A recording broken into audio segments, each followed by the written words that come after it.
Assalamualaikum warahmatullahi wabarakatuh. Bismillah, alhamdulillah, salatu wassalamu ala asyrafil anbiya'i wal mursalin Sayyidina Muhammadin khataman nabiyyin wa ala alihi wa sahbihi ajmain. Ikhwan dan akhwat yang saya hormati, mudah-mudahan dimuliakan oleh Allah Subhanahu wa taala. Dalam kesempatan ini saya akan membahas mengenai tentang obat galau part 3. Sebelum itu saksikan sampai tuntas, jangan sampai gagal paham. Ikhwan dan akhwat yang saya hormati, dalam pengobatan itu dikenal dengan istilah identifikasi penyakit itu sendiri. Kita sudah tahu pedoman hidup kita adalah Al-Quran, dan di dalam Al-Quran dijelaskan bahwa wa yunazzilu minal Quran ma huwa syifa. Allah telah menurunkan segala obat, segala penyakit pasti ada obatnya. Obat yang paling mujarab adalah Al-Quran, termasuk galau. Galau, baca Al-Quran, beres. Pedoman hidup kita adalah Al-Quran, kalamullah yang maha agung.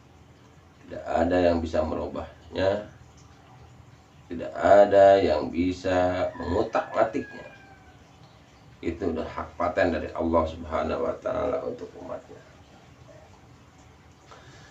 Ikhwan dan akhwat yang dimuliakan oleh Allah Subhanahu wa taala, dalam mengidentifikasi penyakit galau itu namanya, khususnya itu ada yang spesifik, ada yang umum.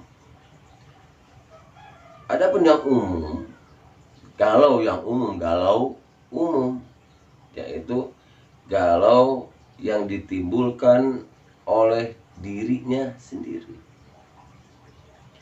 Kenapa? Dia tidak bisa menangani permasalahan dalam hidupnya. Masalah ekonomi, masalah keluarga, masalah kehidupannya sendiri, baik apa enggak dalam kehidupannya, maka di situ ada istilah galau. Tak kenal maka tak sayang. Galau itu sendiri, ketika kita tidak mengenal apa itu galau, maka kita tidak bisa mengobati diri itu sendiri. Kalau mengidentifikasi galau itu sebuah penyakit. Tapi kalau galau udah sebuah kebiasaan, lain ceritanya. Memang saya nyamannya di titik galau. Ikhwan dan akhwat yang dimuliakan Allah Subhanahu wa taala, ketika kita mengenal apa itu galau, maka kita pun akan mengenal obatnya yang lebih mujarab dari Al-Quran itu sendiri.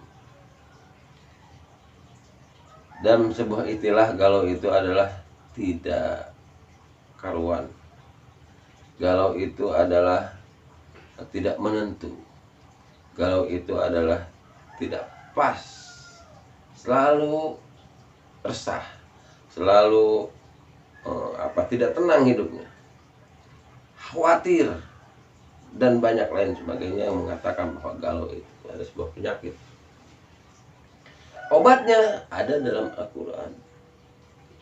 Ikhwan dan akhwat yang dimuliakan Allah Subhanahu wa taala, sebelum saya lebih lanjut membicarakan tentang obat galau, jangan lupa subscribe, like, share di channel Amin 19. Ikhwan dan akhwat yang dimuliakan Allah Subhanahu wa taala, Allah Subhanahu wa taala berfirman di dalam surah Al-Mu'min, A'udzubillahi minasyaitonirrajim. Bismillahirrahmanirrahim. Ud'uni astajib lakum. Berdoalah kalian, niscaya aku akan mengabulkannya. Firman Allah seperti itu. Ketika kita galau, ketika kita tidak menentu, ketika kita gundah gulana, maka kita meminta kepada Allah Subhanahu wa Ta'ala, dan yakin Allah sendiri yang akan mengabulkannya. Sebab kalau kita meminta kepada Allah, Allah senang. Lain dengan makhluk. Ketika makhluk dipinta oleh makhluk, maka dia, ini orang minta mulu nih, ini orang ada maunya nih, dan lain sebagainya. Minta kepada Allah, Allah Subhanahu wa Ta'ala senang dipinta. Bab apa? Allah lah yang mengabulkan segala permintaan kita, dan Allah juga lah yang tidak berkenan mengabulkan permintaan kita. Ketika Allah berkenan, itulah yang disebut dengan mustajibud doa, diijabahnya doa kita. Doa bisa diijabah ketika kita dekat kepada Allah Subhanahu wa Ta'ala. Allah Subhanahu wa Ta'ala yang maha suci, maha mengabulkan doa, dan dia maha berkehendak apa yang dia inginkan. Dalam surat Yasin disebutkan, idza arada syai'an ayyaqula lahu kun fayakun. Allah Subhanahu wa Ta'ala jika berkehendak apapun, berkehendak dia begini, begitu, Allah yang menginginkan, maka akan jadi kun fayakun. Kadang-kadang diri kita itu tidak sadar. Diri kita itu kadang-kadang sombong. Diri kita itu kadang-kadang angkuh. Wah, ini dapat usaha saya nih, dapat usaha perusahaan saya nih yang sukses dan lain sebagainya. Padahal itu penyakit sombong.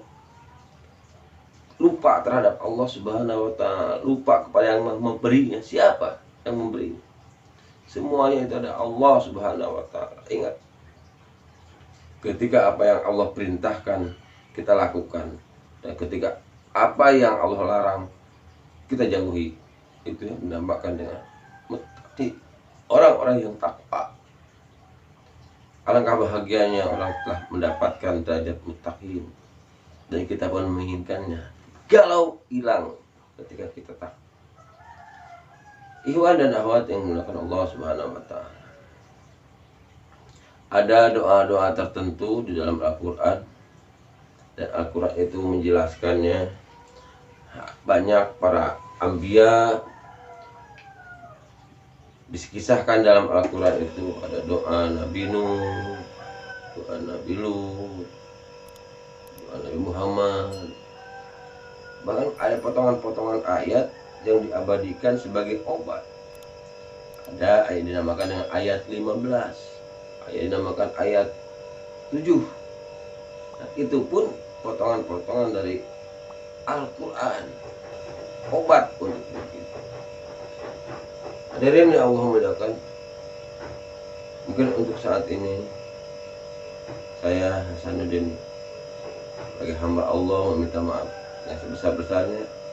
Konten ini bukan dan tidak lain untuk mengingatkan pada saya diri pribadi yang banyak dosa, yang banyak tingkah lakunya tidak pas dengan apa yang pemirsa saksikan. Saya mohon maaf, dan hanya Allah yang akan mengampuni dosa-dosa kita, dan hanya Allah yang akan memberikan mustajab doa-doa kita. Assalamualaikum warahmatullahi wabarakatuh.